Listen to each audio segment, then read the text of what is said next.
Pulanglah sebelum hatimu hilang arah. Ini kisah antara Ruqyah dan Mantra, antara cahaya dan bayang yang berlegar di dunia.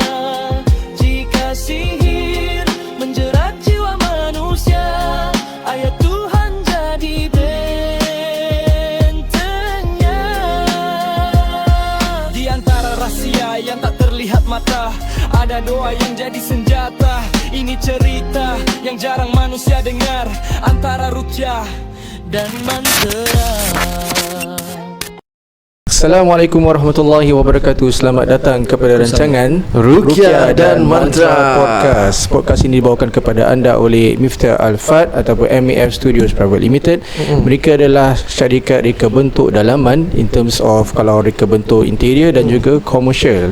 Faith in every design, barakah in every home. Korang yang baru beli rumah BTO ataupun resale, bolehlah pakai khidmat MEF ini sesuai untuk siapa yang nak package yang murah berpatutan tapi lagi berkualiti. Bolehlah call mereka di Okey, kalau siapa yang nak boleh call mereka. Kalau nak ada any consultation untuk ejen rumah ke ejen rumah ke, Masya Allah ujian ejen rumah ke ataupun Ruqyah Services kami daripada Syiraz dan juga Miftah Al-Shifa, boleh juga dihubungi at this number 8913 saya ulang lagi sekali, 8913-3344. So just call that number, telefon je ataupun WhatsApp ke, InsyaAllah ada kita punya admin akan balas, InsyaAllah. Korang yang pertama kali tengok episod ni, kita bergabung dengan 5 syarikat bukan 5, 4 syarikat together, reka bentuk, renovation, MEF, property Singapura. Siapa yang nak jual beli rumah, sewa rumah, semua property Singapura, dan Ruqyah Services daripada Syiraz dan juga Miftah Al-Shifa. Bolehlah call dalam satu nombor tadi, 891-333-44. InsyaAllah. Alhamdulillah, pada hari ini kita ditemani oleh dua jejaka yang sangat-sangat berpengalaman ni. Okay, Masya Allah. Mereka adalah wakil daripada MEF Studios. So kalau sekiranya selama ni kita semua dengar MEF aja kan, tapi tak lihat siapakah orang-orang yang hebat di belakang MEF tu. Masya Allah, inilah orang-orangnya. Kita ada saudara Feroz dan juga saudara Shah. Banyak lagi juga. Ada lagi kat belakang. Semua tengah tunggu masa. InsyaAllah mereka akan kita tampilkan lah. This is just to show dan kita ni semua adalah dalam bawah satu bumbung, and then we are all collaborating together. Dan dalam masa yang sama itu menunjukkanlah muka-muka yang ada ni, jadi korang tahu yang kita ni legit lah. Betul kan? Senang kan? InsyaAllah. Dah beli rumah, lepas tu nak renovate, dan renovate, lepas tu nak keluarkan jin-jin daripada rumah tu. Betul tak? Senang kan? Semua satu kali harung. Betul. Ya. Masya Allah. Okay, so tanpa kita membuang masa lagi, kita ada saudara Shah ni. Tadi kita ada bincang sikit kat belakang tadi tu, kata ada macam-macam pengalaman dia ada ni. Ada yang agaknya dia tak kosong juga. Dia tak ada cerita banyak. Orang berpengalaman ni nampak okey je. Nampak santai tapi busy kan. Betul. Adalah satu dua. Okay, Masya-Allah. Jangan satu dua je. Banyak-banyak pun tak apa. Okay, so Shah, so the floor is yours, the mic is yours. Jadi ceritakanlah insya-Allah apa yang pengalaman ada ke, cerita-cerita yang boleh insya-Allah kita dapat huraikan, dapat kita ambil pelajaran. Okay, Bismillahirrahmanirrahim. Okay, so basically since we all are talking about rumah, okay, so of course one of the unforgettable punya time yang that I experience is dengan rumah dekat Taman Jurong. Masya Allah. So last time that was kita punya, kirakan my family punya lowest time lah. Kata everything was we are at our lowest lah. That's the whole point. And rumah 3 bilik, rumah sewa. So we live with people of 7 at the time. So everybody was bunk in everything. And then there's one time that you just imagine that rumah Taman Jurong ni, dia macam satu, when you open the main door, you straight away can see the end of the kitchen where you hang your clothes. Dia rectangular. Dia rectangular. So bilik, 2 bilik, lepas tu hall, kitchen macam satu arung. Macam gitu. So the moment you open the main door, you dah boleh nampak dapur sekali lah. That kind of thing. So the first one was there's something at the back of that tempat jemuran tu. So my first encounter was a figure. Okay. A figure ni pasal nak pergi toilet lah. Nak pergi toilet, sekali ternampak figure dekat situ. And we have at that time pokok besar gila dekat belakang. That's the thing, very very thick and very old also. So basically belakang tu I can still remember pokok besar, and kita tingkat 3 at that time. So dulu punya toilet kan ada separation between tempat buang air besar dengan tempat shower. Okay. That's how old the building is, and still there tempat situ building tu masih ada lagi. Seram boy. But then now that tree is no more. They become a very nice pathway and everything if you go there. But last time ada pokok besar. So I was trying tiap malam, I don't know why I always wake up 2 AM that kind of thing. So tengah jalan tu from my room to the kitchen punya toilet tu, that's where I saw a figure hanging but somewhere ada pokok dekat situ. Oh, ada nampak satu dekat pokok tu. Pokok tu. Okay. Kelibat lah. It's not white. It's just a very big figure, and macam there's some form of light, two lights. Tapi dia tak terang. Dia tak, just macam boleh nampak dia punya two lights tu, and I assume that it's ada cahaya lah. Macam cahaya. Ada cahaya. Yes. Tapi dia tak putih, dia gelap. Dia tak putih, dia gelap. Hitam. Ya. Yeah. So dia macam apa tau, dah tengok, lepas tu dah macam terglance, lepas tu masuk toilet macam terfikir-fikir, then try nak keluar balik. Dah masuk toilet dia macam nak keluar balik, tengok, lepas tu dah tak ada lah from there. Tak cari apa tu? Tak, tapi there's a lead up to this thing where it happens, where I pula after some time meninggal. Okay. So my meninggal is, my whole family experienced this. I was like almost malam tu tidur, bangun sweat, cold sweat, and then I remember my uncle was there. A lot of people, my whole family masih belum tidur. Then I was like tengah macam gabra tau. Macam like apa ni, apa ni, macam bangun je terus mendadak macam ni. Then my brother, I remember my brother tell me that like I run to the corridor. Pasal kita rumah koridor. Okay. So I run out of the corridor macam nak cari something, and my brother thought that I was going to jump off from tingkat 3. So he straight away grabbed me and istighfar and baca ayat kursi. That's why he shared with me. I baca ayat kursi and everything. So at that time I was like secondary school at that time. So I was Sec 1, Sec 2 at that time before I moved to the north. I see. So that is a lead up, because then from there I think my parents do some form of berubat or something like that I cannot recall lah. Tak ingat lah. Oh, tak ingat Because I was secondary school, then I don't know what kind of perubatan that they did, but mungkin berapa berbual ustaz ke atau apa ke, I also don't know lah. Okay. So there's some form of perubatan there. But this thing prolong over some period of time. It's just that time was the first encounter. So after that dah tak, macam dah is down, dah tak ada. So I thought it's done already. So it comes to my NS time. Okay. To NS time yang the one that yang paling dramatic lah, so called, because many parties involved, my campmate and everything. Okay, so sebelum yang NS punya time tu, maybe kita go back to the story yang the first punya. the first one. Okay. Then for this kind of scenario, selalunya orang quick to say that kau really need to berubat atau dia need to see pakar or whatever kan. So when is kira waktu yang perlu, atau seseorang tu kadang-kadang dia nampak sekali ternampak ke apa ke kan. Mungkin dari pengalaman lah, macam mana kita nak tahu bila patut kita pergi untuk mencari perukia untuk merawat diri lah. Macam nak tahu dia punya simptom ataupun nak buat analisis dia terkena gangguan ke tak kan. Pasal maybe dia first time ternampak macam maybe dia ingat hantu tapi bukan, tapi dia punya pemikiran dia macam macam ketakutan yang boleh bawa dia terbawa-bawa sampai tidur sekali mimpi macam gitu kan.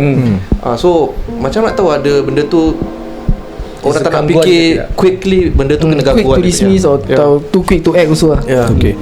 Okay, selalunya kan kalau let's say patient aku lah akan cakap yang dia nampak benda dan sebagainya kan, the common question that aku akan tanya dia is berapa kali nampak.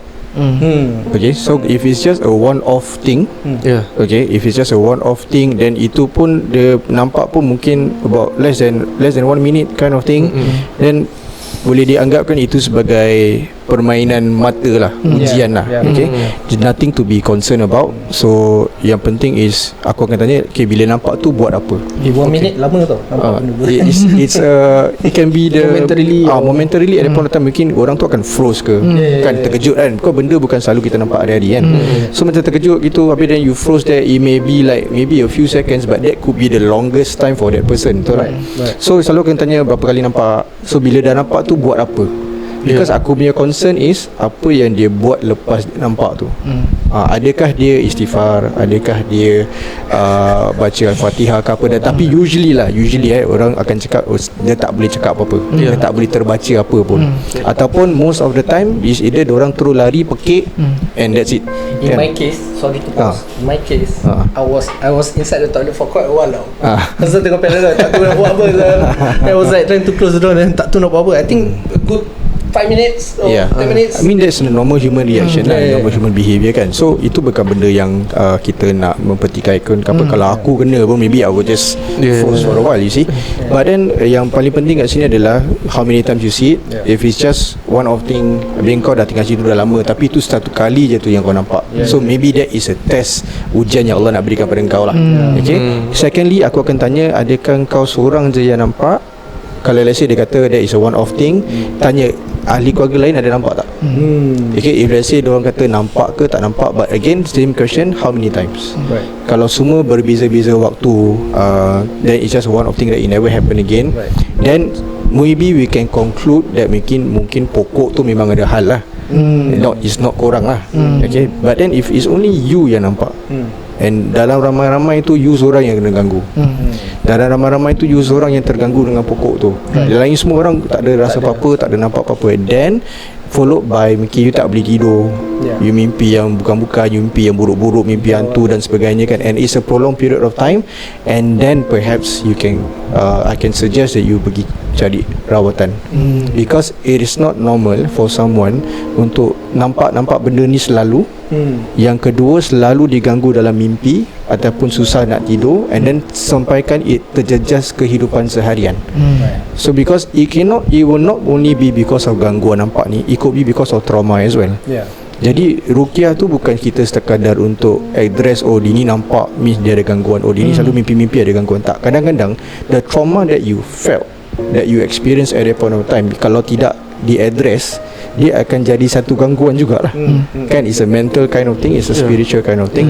Jadi hence bila dah terlalu kerap and then sampai mengganggu terjejas kehidupan seharian, then please do get yourself checked out. Jangan diam-diam, jangan biarkan. So hopefully that answer the question lah. Betul.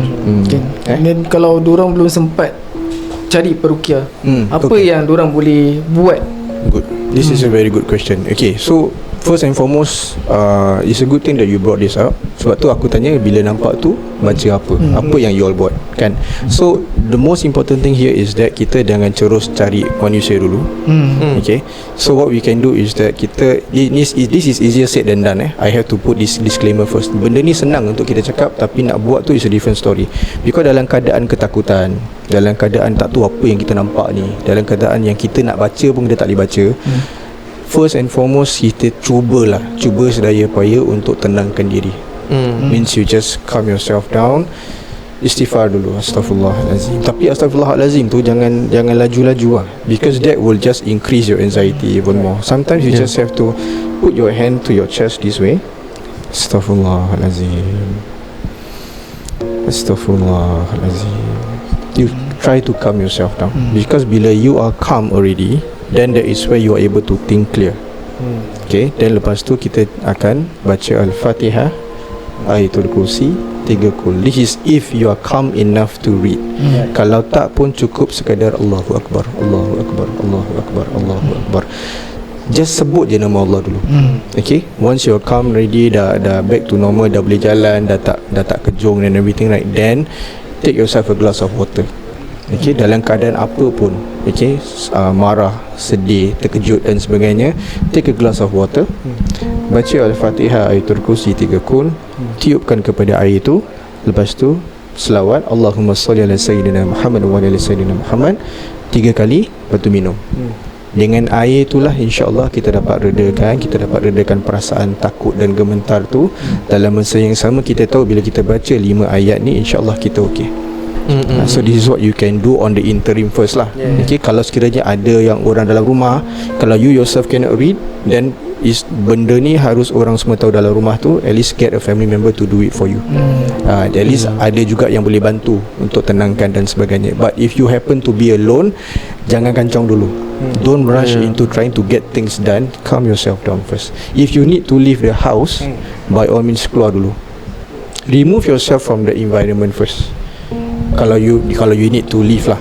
Okay, kalau dalam rumah tu sorang-sorang dan macam itu, then you cannot function kan. So if you need to remove yourself away from the environment to calm yourself down, I think that would be good. Because teringat aku cerita adik aku dulu dekat kondo, okay, kat Yishun. So dia sorang-sorang kat rumah. Okay, dia balik rumah, dia sorang-sorang, nobody was at home. Tapi dia dengar macam bunyi orang berbual dalam bilik. Okay, so bila dia dengar orang berbual dalam bilik tu, dia pergi tengok lah. Dia pergi tengok, siapa kat rumah ni kan. Setahu dia seorang. Sekali bila dia masuk bilik tu, dia buka, dia nampak macam ada orang diri kat tepi. And that's not it, That's not it. So what happened to her? Bila rumah aku berdiri, what happened to her was, when she was, bila dia nampak benda tu, you know what happened? That thing run towards her. Okay, and she freaked out. Dia dah tak boleh tahan benda tu. Dia then frantically dia call, tak silap aku dia message mak aku ke, dia call mak aku. Then after that she called me. And then aku turun. So bila aku datang, mak aku was having aku tinggal kat rumah aku sendiri lah. So bila aku datang tu, aku ketuk pintu. Kau tu dia sendiri takut nak respond to the door, because dia tak tahu itu aku ke tak. To that extent. Betul-betul macam cerita hantu lah. Betul macam, because dia boleh nampak benda tu lari and dengar orang okay. So bila aku ketuk-ketuk, lepas tu dia message aku, abang, is that you? Aku reply, ya, open the door. Baru dia buka. Aku buka, muka dia dah pucat gila. Saya kata, dah, jom kita keluar. Aku bawa dia keluar, aku bawa dia balik rumah aku. Then after that, once she come down and everything, aku hantar dia balik. So hence I said that if you need to leave, you leave. Then bila kita dah ready, dah compose kan, then we face the situation. Confirm. Kau imagine nampak orang, lepas tu and then benda tu hilang. Kau duduk hilang. So kau tahu, imagine benda tu. So and then dia at the petang still very young, dia seorang lagi. So Medi pun hence when she's come down already, then baru kita bacakan air, dan suruh dia minum, suruh dia tenang, ambil wudu and everything, just and try not to talk about it yet lah. Kasih just let the matter rest first. Tak payah nak diagnose ini apa kan, dan tak payah. Okay, so insyaAllah. Melainkan kalau dia punya gangguan, dia affect dia berpanjangan. Yes, baru kita cari rawatan. Correct, kan? Baru tu. Kalau selagi mana boleh handle sendiri, because trauma and everything, right? Sometimes you just need to sleep it off, and then the moment you wake up dah okay lah. Tapi kalau memang rumah tu every time you walk past that area, selalu rasa tak sedap dan sebagainya, then you need to seek help lah. Saya ada satu kawan ni, dia maybe trauma daripada dia punya pengalaman dulu dia, kecil-kecil dia punya parents dia dah nampakkan dia dengan cerita-cerita hantu. And then after that, dia punya experience pun dia dah takut daripada situ lah. Sampai sekarang dia umur dia dah 30 lebih, masih takut juga. Aku macam kenal je. Siapa orang ni? macam tak ada orang dekat sini. Kau InsyaAllah. Okay. That's the thing also, okay. Abangkai, maaf ya, abangkai. Bukan abangkai. Okay, sebab tu kadang-kadang cerita-cerita hantu ni, okay, kalau if really kalau takut, jangan tengok lah. Dan jangan paksa untuk orang tengok. Okay, because why? yes, kita boleh cakap alah cerita je apa, alah movie je apa. Okay, but one thing you need to understand permainan syaitan ni is very very subtle. Contoh kalau disebabkan tengok cerita hantu, lepas tu kita nak solat isyak nanti kita takut, sebabkan takut tu kita tak nak solat, then I would say that cerita hantu is not for you. Right. Because kalau sebabkan cerita malah movie tu je ke, sanggup kita tinggalkan solat. Jangan sampaikan kita tak nak solat sebab takut, and that is where is not right. So you stop watching the ghost story so that you can go and do your ibadah. Because kalau tak, kita rasa takut tu, dan kita takut, kita tak solat kan. Betul. Okay, then macam mana pula dengan Allah tu? Kita tak takut dengan Allah ke? Sampaikan kita sanggup untuk tinggalkan solat dan sebagainya. So if it's affecting you to that point, then tolonglah stop watching, and then baik tengok cerita kartun je, Moana ke. Tengok RM je cukup. Ada orang sampai takut dia punya kegelapan dia, tempat gelap, dia takut nak solat pun dah. So hence jangan, I mean if that is your fear, because there are people who legit have that kind of fear. Okay, so terang-terangkan bilik lah. Nobody tells you to go and solat dalam tapi aku nak side track sekejap je 1 minit. Tadi kita cakap macam nak stop tengok cerita hantu. Tapi aku dengar baru ni ada orang cakap bila kau tengok cerita hantu, kita pun mengundang makhluk-makhluk ni juga dekat situ juga kan. So sampai ada dekat movie yang kena sampuk, yang atau kat rumah yang kena sampuk, you know. Betul-betul kena sampuk ke macam? Pada pendapat aku lah, okay, kalau kau nak kata yang kita tengok cerita hantu mengundang benda-benda datang, orang tiba-tiba kena rasuk, orang kena kacau dan sebagainya kan, I think first and foremost we have to look at it in a way that kalau maaf cakap if really kau pergi tengok cerita hantu tu and itu mengundang, and then kita cakap cerita hantu ni mengundang semua datang, kenapa satu orang je yang kena kacau? Kacau semua. Kalau if really is affecting us, it will affect all of us. Cuma pada aku mungkin pada saat itu orang tu betul-betul takut lah. Okay, so when the fear overcomes you, when the fear overwhelms you, siapa yang masuk? Syaitan dengan jin akan masuk lah. Because for that moment in time, all they need is just a small window untuk kita lupa Allah sekejap. Okay, and then pula kita cakap tengok cerita hantu lagi, kalau tengok kat chalet ke, tengok kat mana ke, gelap-gelap, purposely make it dark and everything, you are creating that environment untuk kita yang kuat ni, yang alah cerita hantu, tapi orang yang betul-betul takut ni, so they already have a lot of imagination here and there. Dia punya imagination, dia punya perasaan dia tu, dia tak boleh kawal. So when you lose control of your emotions, syaitan dengan jin akan masuk and that is why orang cakap dia tengok because tengok cerita hantu kan, sebab tu jadi macam ni. But kita pernah dengar orang tengok cerita hantu dekat wayang, how many times can you count people get possessed and stuff like that. So it's all your mentality dengan you punya own diri lah. Kalau you tahu diri you sendiri tak boleh tengok, then jangan tengok. I know someone who knows that dia suka sangat tengok cerita hantu, tapi dia penakut tau. Dia buat benda-benda macam ni, dia cover dulu, solat dulu, prepare himself. Dan bila dia dah tahu, dia tengok tu, dia straight away dia tidur. Dia tak buat apa-apa, dia straight tidur. So that you not distract. Maybe kawan kau boleh belajar dia. Kawan saya it's about mentality sebab tu orang mentality nak kena reset balik. And then janganlah takut. Jangan takut nak tanya quotation daripada abang MAF kita ni. Betul. Selalunya orang berfikir nak nak direct contractor je, direct contractor je kan.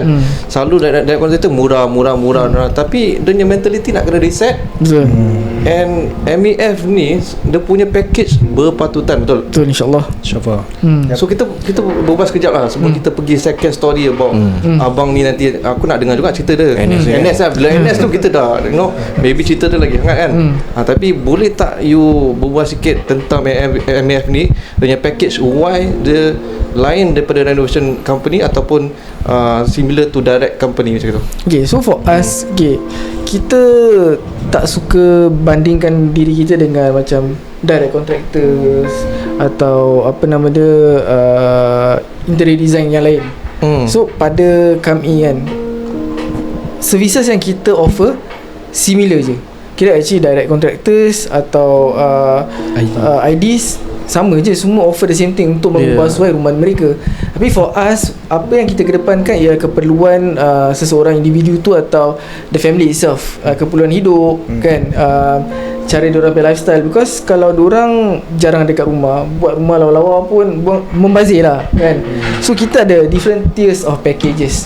So ada yang untuk essentials package, ada yang premium dan ada yang signature package. Kita ada 3 package yang berbeza. So perbezaan antara 3 package ni, yang pertama ialah essentials, keperluan. Kira kalau sesiapa yang baru dapat rumah resale kan, perlukan certain things. Okay, secara purata kita dah tahu diorang perlukan bilik air yang lebih selesa atau dapur yang lebih selesa. Betul. Sebab kita take over dari previous owner kan. Kita semestinya nak selera kita sendiri.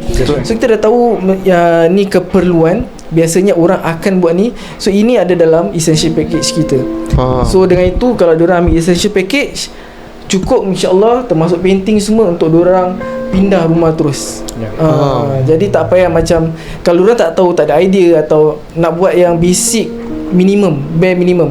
Sebab banyak yang kat luar dia akan offer, ada setengah company yang offer package tapi banyak yang tak termasuk. Kira nanti bila dah, dia untuk clickbait dah.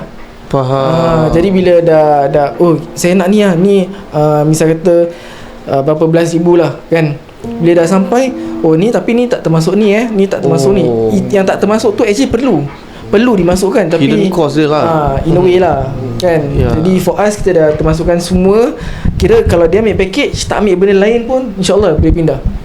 Itu yang selalu orang cakap, dia nak 50,000 punya bajet, tapi bila-bila dah buat, dah nak dekat nak bikin, nanti dia cakap 80,000 kena bikin. Macam kita terperanjat. Betul.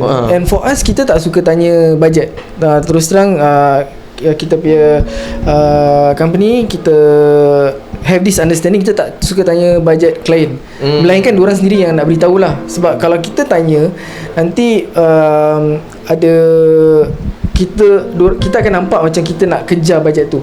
Misal kata diorang bajet 30,000 tapi kita boleh buat rumah tu 20,000. Tapi kita tahu tu ada buffer tau, then kita upsell and everything lah. So that's not our style.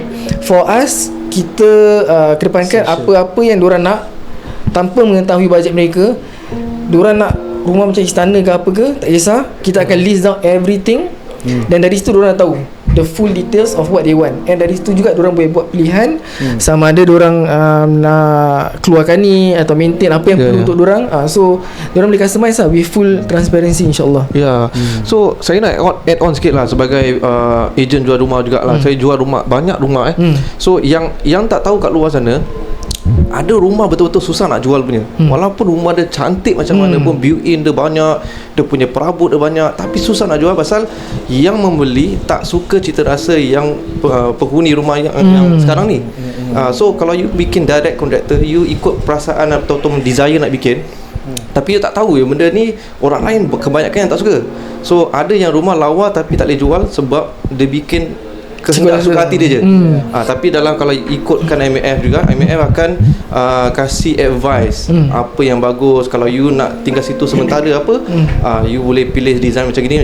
Jadi dia punya nak jual rumah senang, banyak orang boleh terima dengan design macam itu. Dan Eddie, betul tak kalau saya cakap rumah tu kalau lawa sangat pun dia tak menaikkan harga rumah tu significantly lah. Betul? Kan tak semestinya rumah tu well renovated harga dia akan melambung tinggi. Betul? Ikut masing-masing, dia ikut demand daripada buyer juga. Kalau pada you cantik, maybe pada orang tak cantik. So kita akan kasih advice yang orang cakap tu make sense lah untuk you bikin design. So insyaAllah siapa yang nak khidmat daripada MAF ni, bolehlah call 891-333-44. Betul. Okay, kita sambung dengan cerita ni abang Syah ni. Aku tak sabar nak dengar lah. Bila nak NS kat mana? Polis ke Army? Kita my unit, my mono intake was the last mono intake in that particular camp. So that camp is the first infantry camp in Singapore. Itu yang orang cakap camp berantu juga. Tahu tak mana? Tak apalah, kita budak polis. Budak polis. Okay. So depan daerah Gulimat camp. Kira tak ada lagi lah camp tu. The space is there, building dah tak ada, tak salah. So it was a very old camp and one of the very first camp in Singapore. So as you know, macam mana set up lama kan, you have a single bed and then belakang bed tu ada cupboard, metal cupboard. Okay. Semua pakai tu, polis semua pakai lah metal cupboard. Something like that, yeah. So diorang ada space in between lah. Okay. So that kind of thing kita kadang-kadang letak kita punya field pad dekat atas cupboard, then we got some bucket besides the apa tu, gerobok lah. So technically bila kita baring, belakang kita is the metal cabinet. So I need to build this foundation first. Because why? Ada involved je. So satu malam tu tidur, bangun nak pergi toilet. Sekali nak bangun pergi toilet, sekali bangun tengok my cabinet tempat sebelah, quite 2 beds away, I think. Yeah, 2 beds away. Dia dapat sebelah cabinet. So I can't see him that much because lampu semua tutup. Okay, Cuk, pukul berapa ni? I think I wake up about 2 plus at that time. Yeah, 2 plus. 8 minit ya, okay. So 2 plus nak pergi ke toilet. Before pergi toilet, sekali nampak ada member sebab situ. So I was like, who's that lah? Okay lah, tak nama lah, Chong lah. Chong lah. Dia cakap, Chong. Macam gitu. Oh, Chong lah. What you doing? Terus macam dia tengah isap rokok. Smoke. Isap rokok boleh isap rokok don't smoke lah. I cakap gitu. Dia cakap, don't smoke lah, later kena record lah. Dia gitu. Dia bilang, stop lah. Then sambil I say stop, I sambil jalan pergi toilet. So sambil jalan pergi toilet, dah settle toilet, patah balik. Okay, dah tak ada dekat sebelah lah. Tu cupboard. Okay, tak apa. Following day, breakfast tengah march sampai ke kantin. Tengah jalan, cakap ni Chong, next time at night don't smoke at the beside the cupboard. Cakap, last night where got smoke? What you mean? I say last night I saw you smoke beside the cupboard. No lah, I was sleeping and some more I don't sleep inside the bunk, I sleep in another bunk on the other side. Uish. I was like, but then I see you inside the bunk. No, you with same bunk as me, what? Because you at the another side of the bunk. I was like, really? I said, then who I saw inside the cupboard, and some more your cupboard, no. And I was like, and it's macam same thing lah. For me, my experience is black figures. Macam ada figure kat situ, berbual macam tak nampak muka gitu, dan so dia punya jawapan macam pun satu-satu. Tapi besoknya bila dia berbual macam cak berbual. No, that kind of thing. So that morning totally bulu roma turun naik. I was like, siapa Zah ni? Habis nampak Chong lagi isap rokok lepas tu. Like I say, my way one off. So maybe ni my paranoia ke apa lah. Tapi tempat camp ni memang berantu lah. Mana-mana camp lah. Ya ke? Dekat hutan kan. Tempat-tempat dia, orang cakap lah, tempat dia yang rumah ada orang lah dekat hutan ni kan. Tapi camp for Guillemard camp, because it's one of the very first camp in Singapore kan. So ini masing-masing lah. Mungkin building pun tak ada apa-apa, cuma mungkin my own imagination ke atau apa ke, but it was a very real punya experience. Tapi benda ni aku tak muskil lah. Pasal pernah terjadi dengan family aku juga. Abang saudara aku lah, dia pergi ke rumah kakak saudara dia, bukan kakak dia, kakak dia. So bila dia pergi rumah kakak dia, dua blok je away. Satu blok 12, satu blok 11. Okay. So bila dia pergi dekat blok 11 tu, dia masuk rumah, buka kunci, dia nampak dia punya kakak kat dalam. Tapi dia bila berbual tak jawab. Diri je gitu. Oh my god. Dia cakap, okay, buat apa kat sini? Apa tu abang nak pergi, bukan abang lah, dia panggil adik nak pergi, dia ada house, mak dia punya rumah lah kat depan. So bila dia dah keluar balik, dia pergi kat blok sebelah pula, kakak dekat situ. Kacau. Boleh berbual ni. So siapa dekat sana tu? So bila benda tu jadi, baru dia panggil ustaz semua untuk buat kenduri, baca-baca dekat rumah tu lah. So boleh tak, ini soalan dia, boleh tak makhluk merupai sesuatu ataupun merupai seseorang similar to that? Okay. So what do you think, Feiruz? Soalan yang bagus. Jadi kita ajak perbincangan sikit. What do you think? Aku dengar cerita ni banyak dekat pesantren lah. Ada jin-jin kat sana tu boleh merupai lagi satu student. Orang panggil dia tak jawab, ada yang jawab macam gitu kan. I think this one quite commonly heard also. In terms of kita kita nampak seseorang macam kelibat orang yang kita kenal, kadang suara pun ada, panggilan pun ada. So aku pun ada kawan, dia balik rumah, dia belum balik. Lepas tu adik dia call, kau masuk habis keluar cepat lah. Aku pun balik pun belum. Belum masa aku masuk keluar cepat-cepat. So I think this one is quite commonly heard. And yang seperti kita tahu, makhluk jin ni semua diorang memang ada kelebihan diorang lah untuk menyerupai, tapi tak adalah macam permanently atau lama, momentarily lah. Itu yang aku dengar atau aku tahulah. Okay, jadi kalau nak katakan kalau kita nak just delve a bit deeper, sifat-sifat jin dengan syaitan ni. Syaitan tu sifat ataupun makhluk. Jin pula, okay, kalau kita nak kena lihat benda ni, diorang adalah satu makhluk yang they call it, diorang boleh shape shift tau. They are shape shifters. Okay, sebab itu kalau kita nak lihatkan, aku dah baca satu kitab ni, dia kata jin dengan syaitan ni akan terbahagi pada 3 bahagian. Okay. Satu bahagian ni dia adalah mereka yang ada sayap. Jadi diorang boleh terbang-terbang. Okay. Yang kedua adalah mereka yang boleh menyerupai binatang atau makhluk lain. So this itself already tells you that diorang mampu untuk shape shift ataupun berubah ataupun ambil satu bentuk dalam bentuk either anjing hitam ke, ular ke, cengkerik ke dan sebagainya. Dan ada pula yang diorang akan shape-shift jadi benda-benda yang kita kenal dan kita yakin dan kita tahu. Maksudnya apa? It can be our family members, because pernah terjadi pada aku juga. Really? I think I've shared before. Kan? I've shared before. Diorang nak shape-shift. So aku tengah tengok TV ni, nampak mak aku keluar daripada lift, di depan pintu. Sekali bila aku pergi kat pintu, tak ada orang. Kacau. Okay. So they can take shift, they can take such form, and then dalam masa yang sama they can also take into forms ataupun orang sekarang panggil hantu-hantu yang kita tahulah.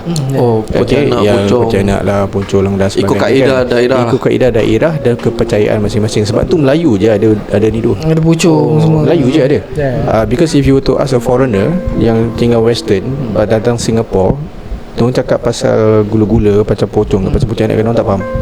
Because and there is hantu-hantu diorang semua tak takutnya. Semua pergi sekolah, boleh kahwin, boleh drive kereta, vampire semua kan. Tapi yang Melayu je yang ada. So when jin dengan syaitan ni want to take a certain form, they actually nak goyangkan keimanan kita saja. And to touch on apa yang Feroz cakap tadi tu, kalau korang perhatikan, diorang akan menjelma nampak kelibat-kelibat ataupun sekejap-sekejap saja. Okay, and then they will not be there for a very long time. Sebab actually they are at their weakest form at that point of time. Bukan dalam keadaan yang diorang hebat, kuat, tak. Because in order for them to be in that form, they have to do a certain sihir unto themselves first. Okay, in order for them to appear. So niat diorang to appear tu adalah untuk takut dengan kita. Kau imagine macam tadi cerita yang kita cakap pasal nampak family member sendiri lah, kawan sendiri lah, and thing. After that, will you go back to that place with the same feeling? Tak apa. Kan itu yang diorang nak. Okay, so when you go to a certain place, kau dah terbayang-bayang, kau dah experience such thing, will you be comfortable in your own home? No, kau akan takut dalam rumah sendiri. Kan? And that is where kau tak boleh solat sebab takut nanti dia keluar lah, dia menjelma dan sebagainya. So what do you do at the end? At the end is filled with so much fear that ibadah pun kau tak jalankan, Quran pun kita dah tak baca, to the point that orang tak nak tinggal dalam rumah tu. And that is what happened lah. Kan? So just remember one thing, when diorang dah nampak-nampakkan diri tu semua, itulah ada sebab-sebab kenapa diorang nak muncul macam itu. Sebab first nak kacau keimanan kita, nak buat kita rasa takut. Dan yang ketiga, harus ingat they are at their weakest form at that point of time. Okay, so jangan takut dengan mereka. Okay, jangan takut dengan mereka, and you have to be comfortable in your own home. Hence pentingnya bila aku datang untuk rukyah rumah dan sebagainya, always say that this is your home. Tempat yang patut kita rasa paling selamat dalam dunia adalah dalam rumah sendiri. Okay, kau tu tempat kita lepak. And then please don't ever underestimate make your own amal ibadah dalam rumah. Kita solat dalam rumah, kita selawat, kita zikir, kita baca Quran. Ahli keluarga kita semua jaga solat, insya-Allah, tabarakallah, masya-Allah kan. So tak mungkin rumah yang sentiasa ada amal ibadah tu, jin dengan syaitan akan bertapa kat situ. Faham. Okay? Diorang kat situ kalau untuk mengganggu pun sebab nak kacau amal ibadah kita, itu je. Tapi ada jin baik juga kan. I mean, okay. Jin baik kat dalam rumah ni. Okay, this is my own personal opinion. Jahat ke, baik ke, Islam ke, kafir ke, jin tetap jin. Right. Okay, so which is good thing that you bring out, because ada yang orang mengatakan, alah, jin Islam tak apalah, biarkan. Tak apalah, biarkan. There are certain patient yang aku ever come across, dia cakap dia boleh nampak macam orang keluar daripada bilik, pergi dapur, pergi bilik, tapi dia tulis orang kat rumah. Okay, tu depan dia kata, tak, kau nak buat apa kau buat lah, kau jangan kacau aku. I say you cannot be like that. Tak boleh buat macam tu. Sebab tempat dia bukan kat sini. Tempat dia kat tempat dia. Ini rumah kita. If you have an unwanted visitor, will you allow that visitor to stay inside your house? Betul juga kan. Kalau aku ni unwanted visitor, kalau aku beri salam pun, kalau tiba-tiba aku muncul dalam rumah kau akan halau aku keluar. So when someone is not supposed to be in your house, you cannot accept and acknowledge, biar tak apa, dia tak kacau apa. No, itu satu kacau sebenarnya. So make sure azankan rumah selalu, baca surah Al-Baqarah, baca Quran dalam rumah. Jadi kita dapat protect our house, dan dalam masa yang sama dapatkan tambah barakah dalam rumah tu. Jadi jin dan syaitan takkan ada kat dalam, because Rasulullah cakap rumah yang sentiasa ada baca Al-Quran, tempat yang selalu ada azan dalam rumah tu, dalam tempat tu syaitan dengan jin takkan ada kat dalam. Okay, so go back to your basics, insyaAllah. Okay, alhamdulillah. Good point, man. Ada cerita lagi? Finale saya ni. No lah, I mean to add on this, tapi it's more on the suara, but this one is my own campmate experience, and some of it is the same version for other camps also. So this one is my own friend yang dia experience, and I don't know how he can experience that. This his kali pertama yang dia experience. So maybe you guys also have heard this thing from other camp members or something like that. So basically, yalah, sometimes kita tahulah camp punya toilet very very limited. Kadang-kadang kita ada lights off. Lights off pun pukul 11 malam, you know, that kind of thing. And some of them belum mandi, ada yang dah mandi. So I have this friend of mine, campmate of mine, yang suka mandi lepas lights off. So because that's the only available time yang tu, so dia mandi. Saya berebut lah kira. Berebut lah, that's the thing. So what he did was, dia ambil dia punya toiletries and tuala. I remember his story. Ambil toiletries and tuala, dia jalan 4 koridor, very long corridor, before he turn right to the toilet of shower. So dia masuk, sekali ada 2 cubicle of shower.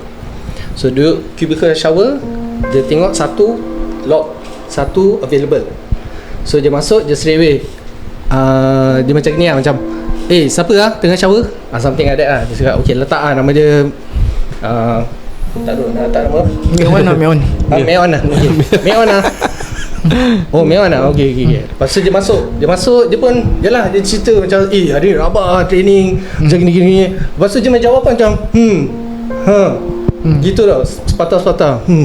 Pasal gini, kau okey tak? Dia macam jawab gitu. So okay, tak apa. Lepas tu dia ni pun dah habis mandi. To cut the long story short, member ni pun satu dah si Meon no, Meon is my friend ni lah. My friend ni terus dia cakap aku dah habis lah. Lepas tu dia cakap dah habis okay, aku keluar dulu lah. Lepas tu dia macam cari dia punya lama, aku lupa aku mentuala.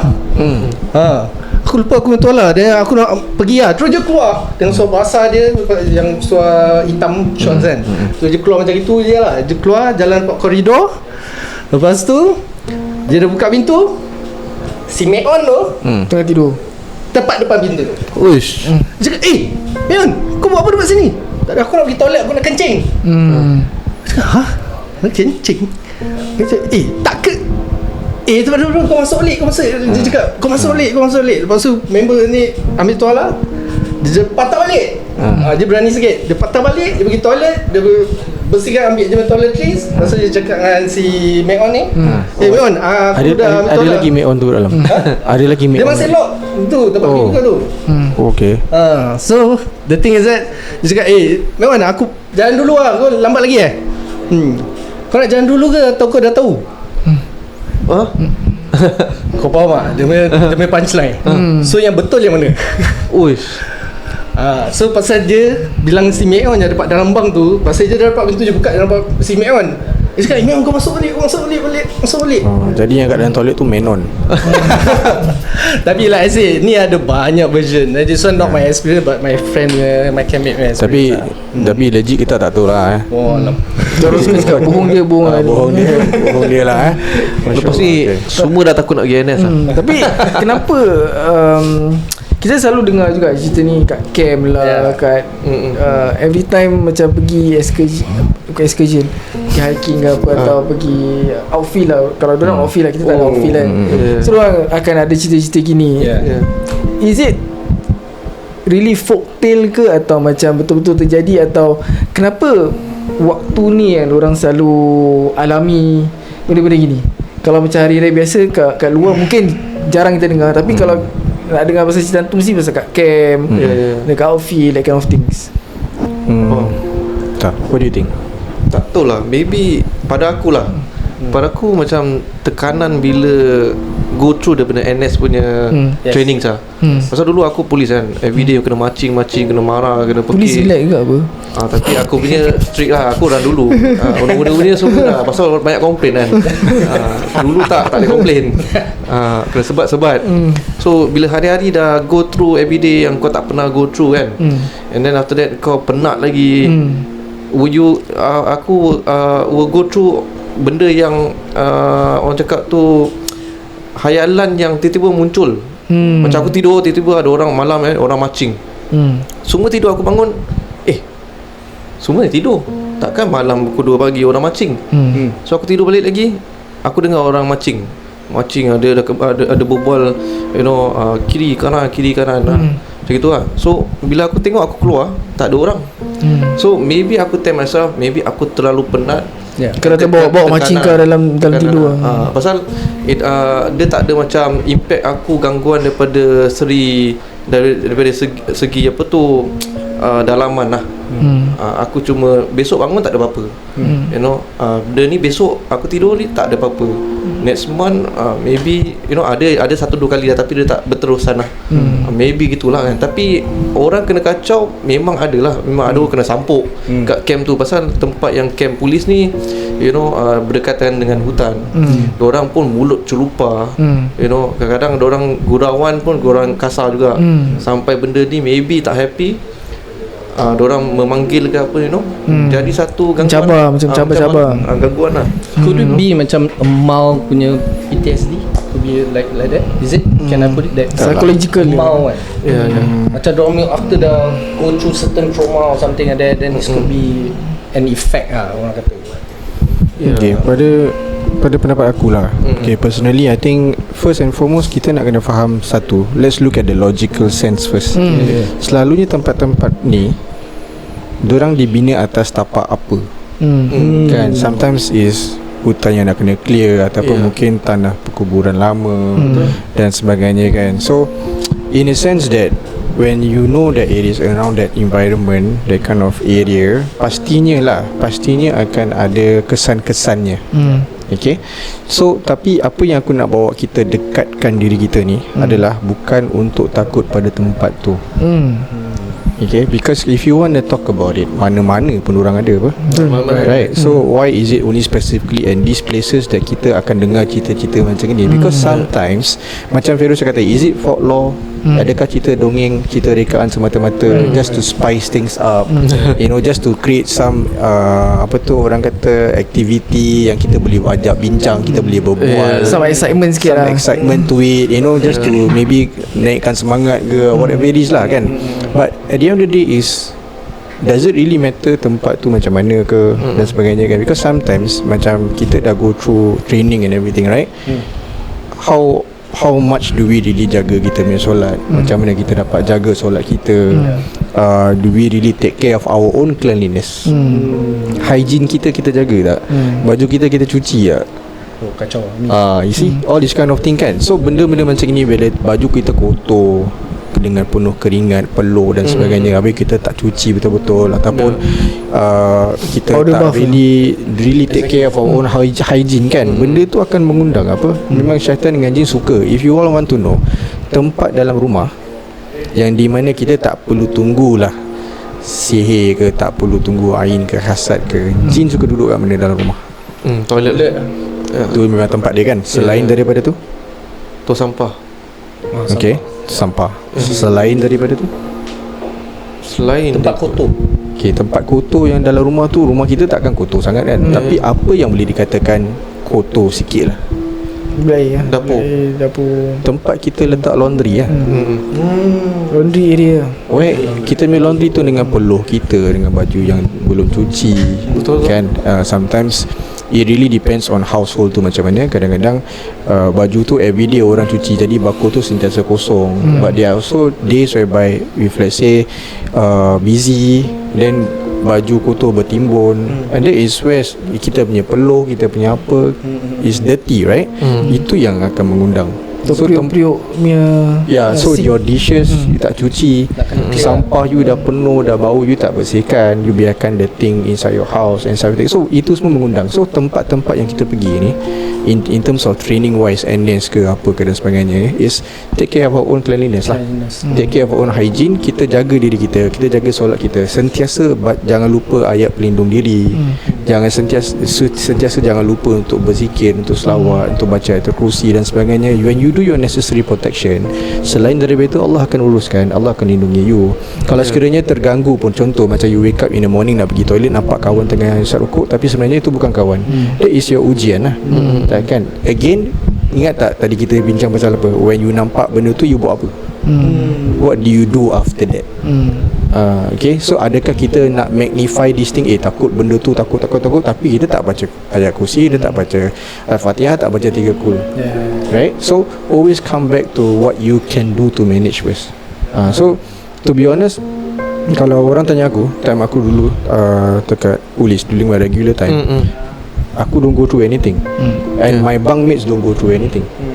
So kalau nak katakan tempat tu mesti orang kena kacau ke kan, pada aku is first, mungkin disebabkan Allah nak uji kau. Yang kedua is what do you do, apa yang kita dah buat sedaya upaya, jaga tak diri kita dan sebagainya. So always come back to yourself first lah. Jangan salahkan tempat tu, dan jangan apa tu orang kata, don't give it too much emphasis on such places. Because bila kita dah macam focus on it too much, right, benda tak ada apa-apa pun akan jadi benda, manifest it. It will manifest, and then people akan tokok tambah betul. tambah gula and everything, create the details, and then we start to imagine. So when we start to imagine, benda tak ada apa-apa, bunyi pintu ke bunyi apa pun, kita boleh terkejut juga. Nak pergi toilet pun boleh imagine ke? Exactly. So don't do that to yourself lah. Jadi pada members kita, the guys yang going through NS, yang akan go through NS, ataupun sedang menjalani perkhidmatan negara, I tell you this, don't be afraid of whatever that you are. Just jaga diri baik-baik, jaga kesihatan tu penting, because if you don't sleep also, your body, your mind cannot function, and then that is where you will start to see things dan sebagainya. So take care of yourself, jaga tidur, nak kena tidur, makan kena jaga, solat jaga, and just take care of your cleanliness and your area. Itu saja. And then you can hear all these stories, tapi jangan focus too much on it lah. Just enjoy your NS time lah. Betul. Sekarang NS terlipat, gaji dah naik. Di mana saja you all berada lah kan.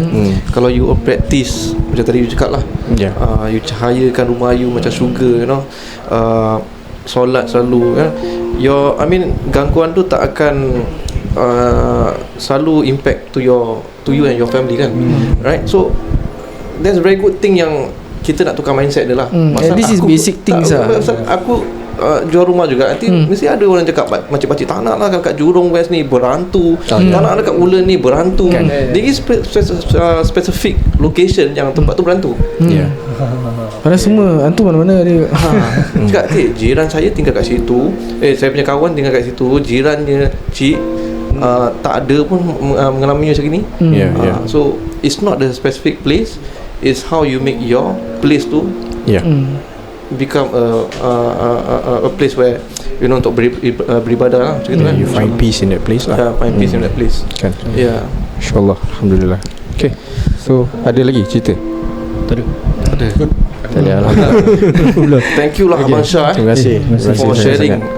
Sharing is very good lah. Small sharing tapi it's very good.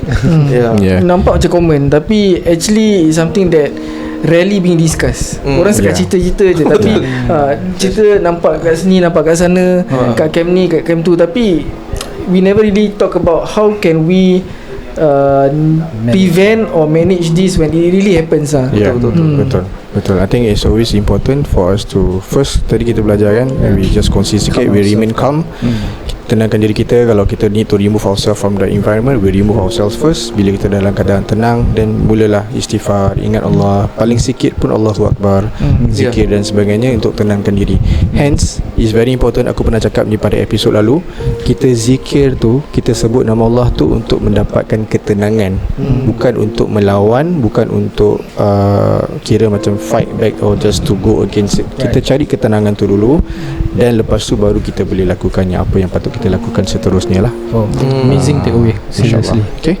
Subhanallah, alhamdulillah. Jadi mungkin insyaAllah. So siapa-siapa yang selalu ternampak and then ternampak kita punya podcast, bolehlah subscribe kita punya channel, and terdengar MAF ni, bolehlah contact MAF ataupun kita untuk menolong you all daripada segi rumah, perumahan, renovation ataupun ruqyah services. Bolehlah contact kita dekat 891 33344. Lagi sekali 891-333-44. InsyaAllah. Dan memang kan diorang punya kerja, they really go discuss into detail, because aku sendiri pernah dengar, aku sendiri pernah nampak, dan I see how they work, and memang they really be truthful, and diorang akan make it very logical and sensible for you, dan diorang akan pastikan yang whatever that you want is functional and berpatutan, and you don't overspend. Itu satu yang aku selalu dengar diorang cakap lah. Inilah penampakan yang betul. Betul. Ini penampakan yang betul, and I can vouch that insyaAllah kalau you all engage MAF Studios ni, diorang punya kerja workmanship insyaAllah, and the rapport that they have with their clients, I've seen it before, and diorang very santai, so you be very comfortable to approach them insyaAllah. Itu tak serius. Okay. Daripada itu, kita jumpa lagi daripada episod akan datang insyaAllah. Assalamualaikum daripada kami. Okay, see you again insyaAllah. Assalamualaikum warahmatullahi wabarakatuh. Waalaikumsalam.